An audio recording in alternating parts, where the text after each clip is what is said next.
Soyez Savoir. We love Today FM. Today FM rocks. Today's hit music on Today FM.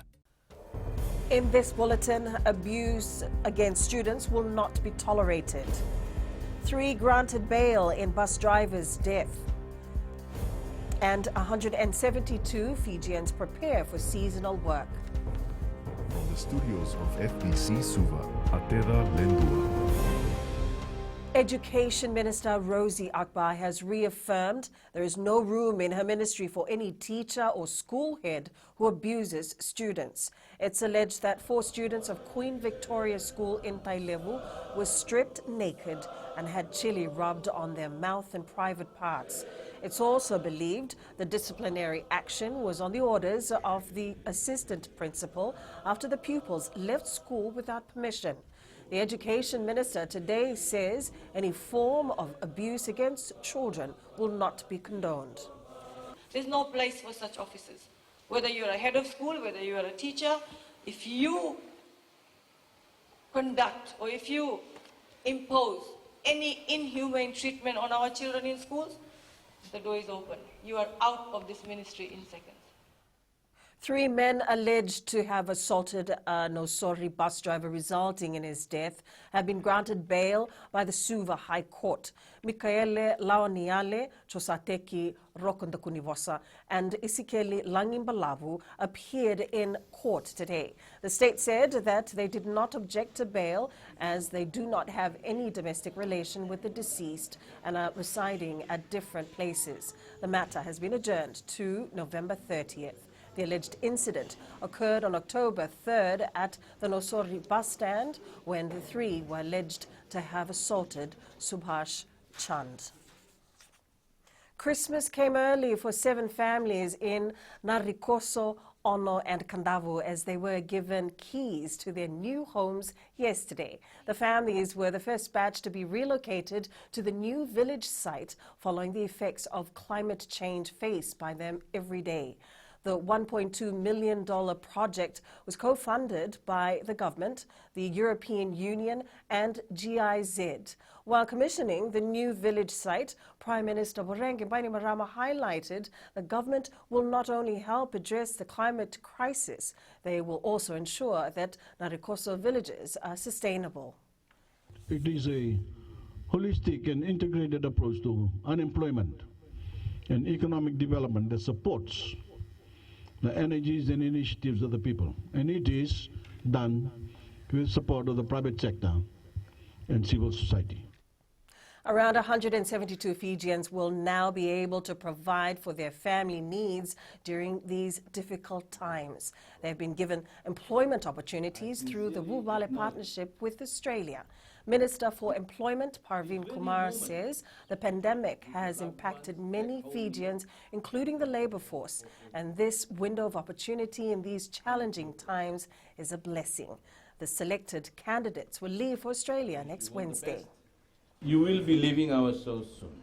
Your government and your families have faith in you that you will perform your work to the best of your abilities, and also that you will abide by your agreement that you have signed for.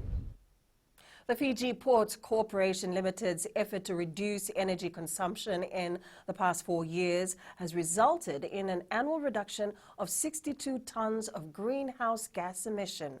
Besides working to achieve energy efficiency, the FPCL is also committed to improving its infrastructure at both the Suva and Lautoka ports. Koroi Tandulala reports.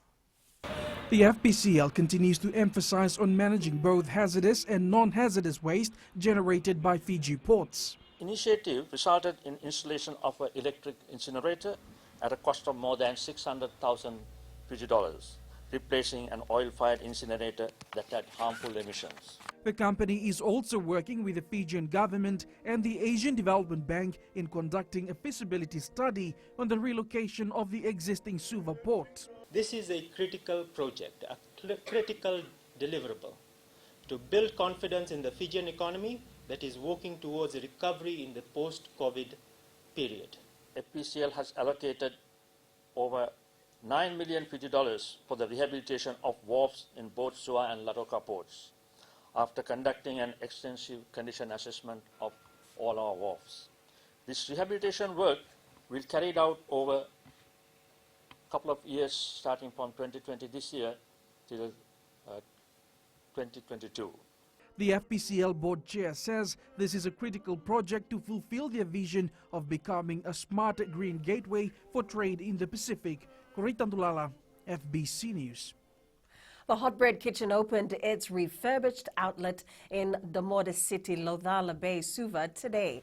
Director Dr. Merle Samisoni says they invested over $400,000 to redo the outlet. Dr. Samisoni says while many businesses are cutting back on staff during this COVID-19 period, Hot Bread has fought tooth and nail to keep its staff. She adds their previous shop was one of the busiest, and the new space now consists of a bakery and a cafe.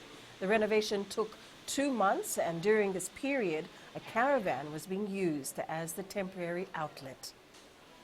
Our previous space, as you will all know, is one of the busiest shops for Hot Bread Kitchen, and the long line of customers that would queue waiting for their turn to purchase was something we wanted to address.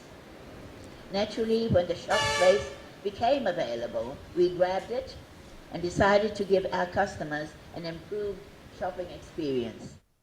Hot Bread Kitchen now has 27 outlets and employs over 800 people. Keeping proper financial records has been a key secret behind the success of the Vatoa Business Club.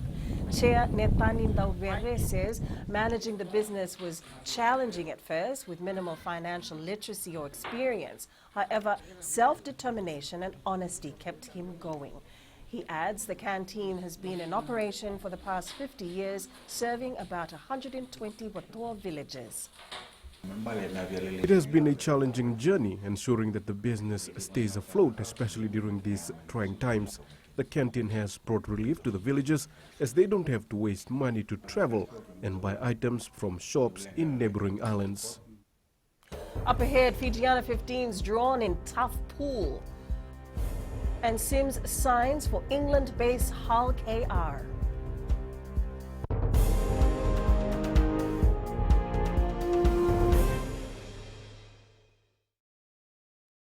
Bula FM, number 2 NSR. Bula FM, number 2 NSR.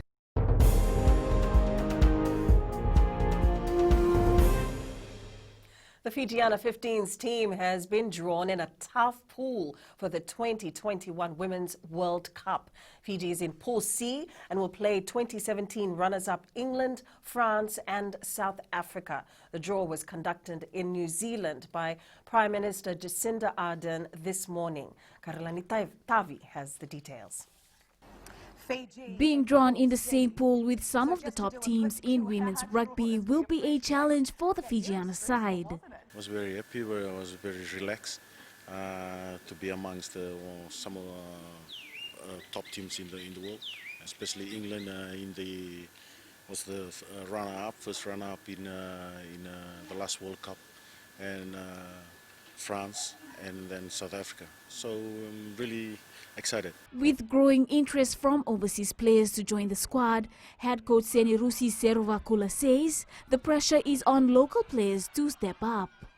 A lot of players have been given interest from overseas in England and in Australia playing in Super Rugby. So I've been getting calls and it's good for the Fijiana. But at the same time, the notice for our local girls is to step up because there are a lot of good overseas players. They're very interested in turning down big contracts to play for other country and to play for Fiji. Fijiana captain Serema Leonigila is buzzing to take the field as the team heads into its first World Cup. Just to get out there, get a feel of how it is to play at the World Cup and showcase Fijian talent. And yeah, I'm excited to just get out there and play. The tournament will take place in New Zealand for the first time, with games in Auckland and Whangarei between September 18th and October 16th next year. Karlini Tavi, FBC Sports. The Eastern Saints have been making headlines all season and made it to the Digicel Korturanga finals by creating major upsets.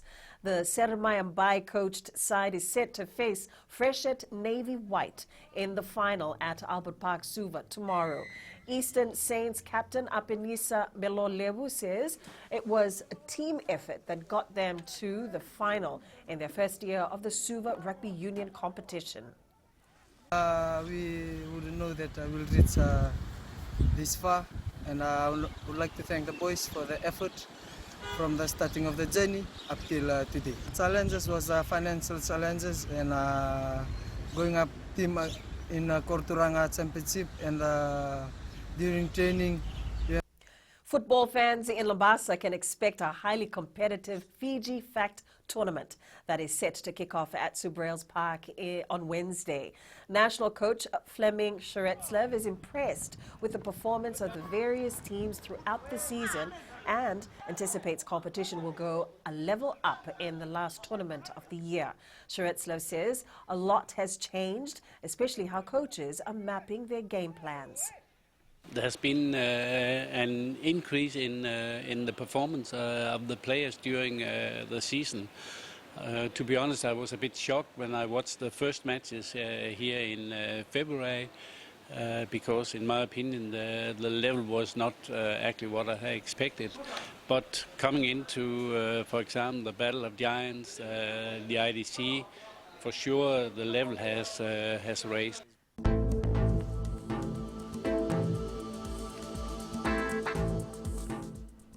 A trough of, the cloud and rain are affecting the northern and eastern parts of the group and expected to spread to the rest of Fiji later today. That's FBC News Now. Join us again at 7 p.m. for our major bulletin. You need news you can trust. Get the facts from FBC's TV, radio, and digital news at fbcnews.com.fj, keeping Fijians connected with the truth. Thank you for your time and have a great weekend. Bula FM, number 2 NSR. Bula FM, number 2 NSR.